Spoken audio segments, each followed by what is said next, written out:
இன்று கோவை மகளிர் சிபிஐ சிறப்பு நீதிமன்றத்துடைய நீதிபதி நந்தினி தேவி இந்த பொள்ளாச்சி பாலியல் வன்கொடுமை வழக்கில் தீர்ப்பை வழங்கினாங்க.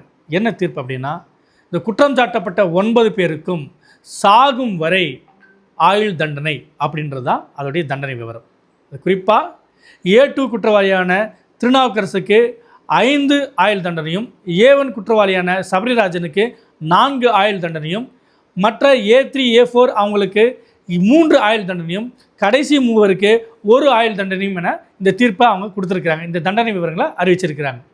அது மட்டும் இல்லாமல் பாதிக்கப்பட்ட பெண்களுக்கு கிட்டத்தட்ட ஒரு 85 லட்சம் ரூபாய் வரை இழப்பீடு வழங்கியிருக்காங்க. அதாவது 10லேருந்து 15 லட்சம் வரைக்கும் பாதிக்கப்பட்ட பெண்களுக்கு இழப்பீடாக தரணுன்றது அந்த நீதிபதியுடைய தீர்ப்பில் ஒரு முக்கியமான அம்சம். இந்த நீதிபதியுடைய தீர்ப்பில் சட்டப்பிரிவு 376D, சட்டப்பிரிவு 376N ஆகிய இந்த 2 பிரிவின் கீழே கடுமையான இந்த ஆயுள் தண்டனைக்கான தண்டனை வழங்கப்பட்டிருக்கு.